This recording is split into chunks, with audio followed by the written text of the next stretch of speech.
येईल का जुळून नाते? मॉम त्याला दिव्यापासून लांब राहायला सांगत होती.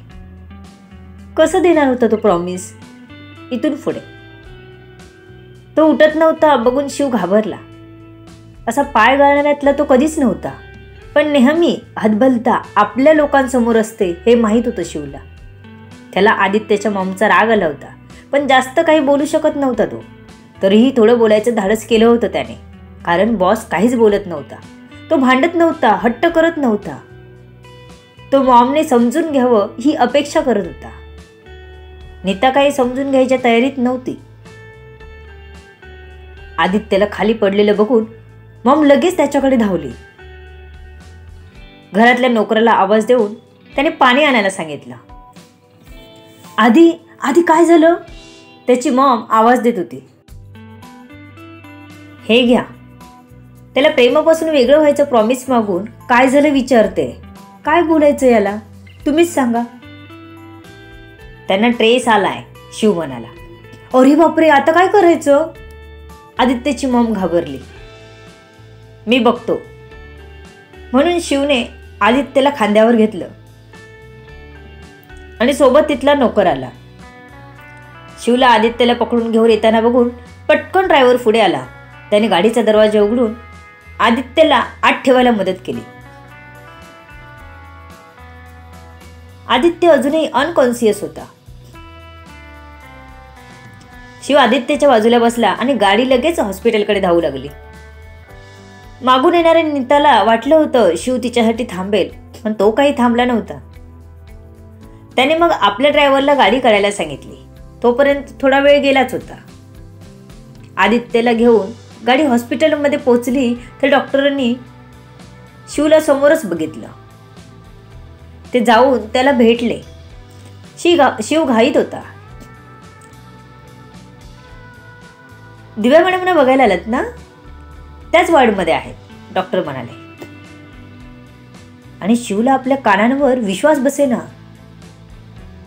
इकडे आदित्यला घेऊन कदाचित ॲडमिटही करावं लागलं असतं. आणि डॉक्टर काय बोलून गेले? डॉक्टर आदित्य सरांना आणलंय. त्यांना प्रचंड ट्रेस आलाय. त्यांना ॲडमिट करून घ्या, मी दिव्या मॅडमना भेटून येतो.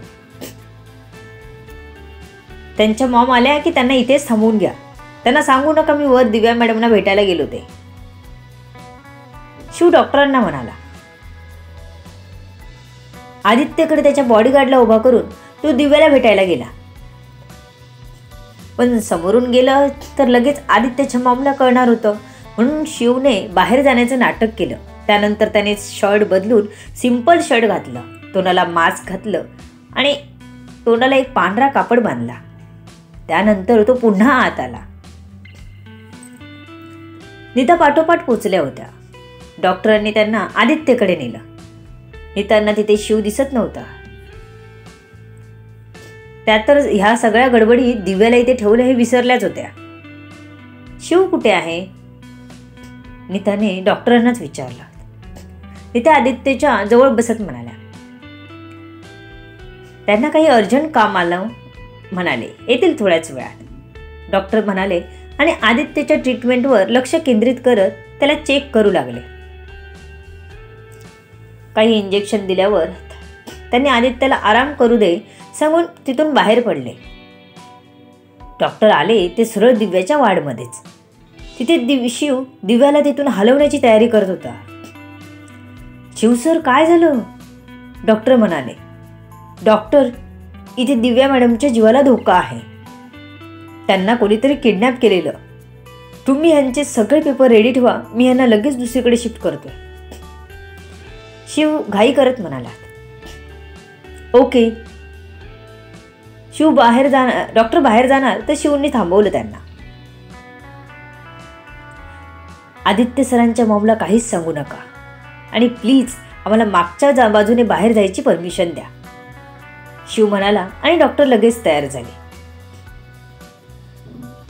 आदित्यच्या मॉमने एक माणूस ठेवला होता दिव्याजवळ, म्हणून कदाचित त्या बिंदास्त होत्या. पण शिवने त्याच्याकडे असणारं भुलीचं इंजेक्शन त्याला मागून दिलं होतं, जेणेकरून त्याला शिव दिसणार नाही. त्यानंतर त्याने त्या माणसाला एका तिथल्याच खोलीत कोंडून ठेवलं होतं.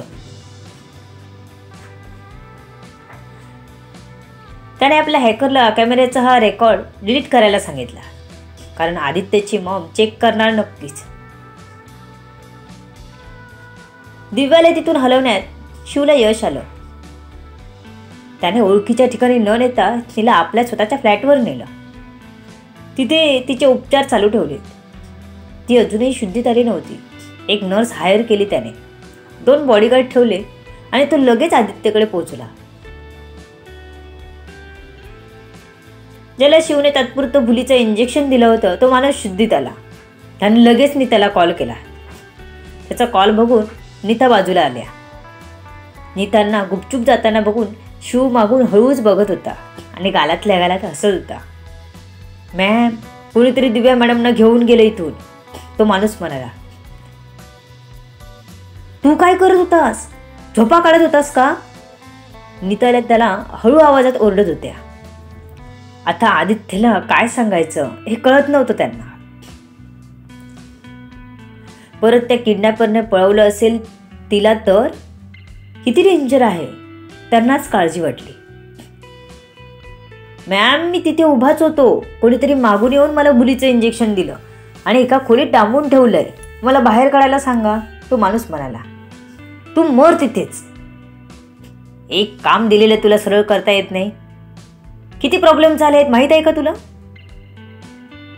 नीता भडकत म्हणाल्या. एकतर तिला अजून शुद्ध आली नव्हती. कुठे नेली असेल तिला काय माहीत, आपल्याला कसा कळेल असा विचार करत असतानाच त्यांचं लक्ष तिथल्या कॅमेऱ्यावर गेलं. त्या लगेच जाऊन डॉक्टरांना भेटल्या. मॅम, तुम्ही इथे? नीता डॉक्टरांच्या ऑफिसमध्ये आल्या म्हणून डॉक्टर टेन्शनमध्ये. तुमच्या हॉस्पिटलमधून एक पेशंट गायब झाला आणि तुम्हाला सध्या माहीतही नाही? त्या एकदम डॉक्टरांच्या अंगावर ओरडत बोलल्या. मॅम, काय बोलताय तुम्ही? आमच्या हॉस्पिटलमध्ये कॅमेरे आहेत, असं कोणी का करेल? डॉक्टर म्हणाले. डॉक्टर दिव्या नावाचा पेशंट वार्डमधून गायब आहे, नीता म्हणाली. तसे डॉक्टर घाबरायची ॲक्टिंग करू लागले. काय? डॉक्टर म्हणाले आणि दिव्याच्या वॉर्डकडे धावले. तिथे जाऊन बघितलं. पण मॅडम, तुमचा माणूस इथे होता ना? डॉक्टरांनी विचारलं. हो, होता. त्यालाही त्याने कोंडून ठेवलंय, नीता म्हणाले. कुठे कोंडून ठेवलंय? डॉक्टर म्हणाले आणि दिव्याच्या वॉर्डमधून बाहेर आले. तर एक दरवाजा ठोकताना आवाज येत होता. त्याने तो उघडला तर तो माणूस लगेच बाहेर आला. तुम्ही काही बघितलात का? डॉक्टरांनी त्या माणसाला विचारलं. काहीच नाही डॉक्टर. त्या माणसाने मला इंजेक्शन दिलं आणि मला इथे कोंडून ठेवलं होतं. नशीब माझा फोन नेला नाही, नाहीतर मी मॅमला फोनही करू शकलो नसतो, तो माणूस म्हणाला. डॉक्टर, तुम्ही मला CCTV फुटेज दाखवाल का? ते बरं होईल, नीता म्हणाल्या. ठीक आहे, मी दाखवतो तुम्हाला, चला. डॉक्टर काहीच आडवेळे न घेता म्हणाले. त्यांनी फुटेज दाखवायला सुरुवात केली, पण त्यांना काहीच दिसलं नाही. डॉक्टर, कोणीतरी कॅमेऱ्याशी छेडछाड केलेली आहे, तुम्ही पोलीस कंप्लेंट करा, नीता म्हणाल्या.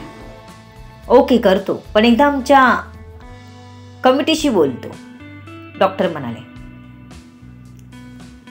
त्यानंतर त्यांनी कमिटीला फोन करून सर्व सांगितलं.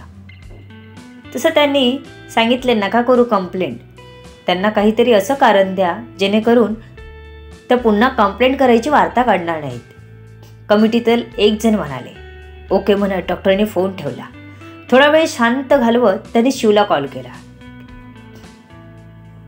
शिव सर, आदित्य सरांच्या मॉम पोलीस कंप्लेंट करायचं म्हणत आहेत, काय करू? डॉक्टरांनी विचारलं. इतक्यात दरवाजा डोळे उघडून आदित्यची मॉम आली. आदित्यची मम्मी आली. डॉक्टर त्यांना सांगा, किडनॅपरला समजेल दिव्याच्या जीवाला धोका आहे. पोलिसांना अजिबात सांगू नका. थँक्यू डॉक्टर, शिव म्हणाला आणि कॉल कट केला. हो झालं आत्ताच, डॉक्टर म्हणाले. काय म्हणाले ते? नीताने विचारला. हेच की नको करू कंप्लेंट, कारण पेशंटच्या जीवाला धोका वाढतो त्याने. आदित्य सर नक्कीच शोधतील त्यांना, तुम्ही काळजी करू नका, डॉक्टर म्हणाले. ओके म्हणून नीता पुन्हा आदित्य होता तिथे पोचल्या. एवढ्या मोठ्या हॉस्पिटलच्या सिक्युरिटीला धक्का लावून कॅमेऱ्याचे फुटेज गायब करून कोणी नेलं असेल दिव्याला, त्या विचार करत होत्या. आदित्यला एकदम निश्चित झोपलेलं बघून वाईट वाटलं त्यांना. पण दिव्या काय माहीत, त्यांना ती बातमी बघितल्यापासून नकोच वाटायची आपल्या घरात. नाहीतर किती उतावळी होते आपण तिला सून बनवून घ्यायला. नशीब लवकरच कळलं म्हणून बरं झालं, असं मनात वाटून गेलं त्यांच्या. आज त्रास होईल त्याला, पण सावरेल स्वतःला आदित्य, असा मनात विचार करत त्या आदित्यच्या बाजूला बसल्या. मॅम तुम्ही घरी जा, बस शुद्धीत आले की मी फोन करून कळवतो तुम्हाला, शिव म्हणाला. नको मी थांबते, नीता म्हणाल्या. मॅम परत तुम्हाला हॉस्पिटलमध्ये औषधांचा त्रास होतो, तुम्ही जा घरी, शिव पुन्हा म्हणाला. त्याला काहीही करून नीता तिथून हलायला हवी होती. आदित्यला खरं सांगायचं होतं, पण ती काही हलायचं नावच घेत नव्हती. To be continue. बघू पुढे काय होतंय. सर्व गोष्टी कळण्यासाठी आरबी व्हायरल फीवरवर पुढील येणारे भाग वाचायला आणि ऐकायला विसरू नका. तुमच्या अमूल्य प्रतिसादाची आतुरतेने वाट बघते. लेखिका शब्दवेदी उर्फ संतोषी राणे पाताडे. धन्यवाद. इतर कथा ऐकण्यासाठी कमेंट करा, लाईक करा, सबस्क्राईब करा.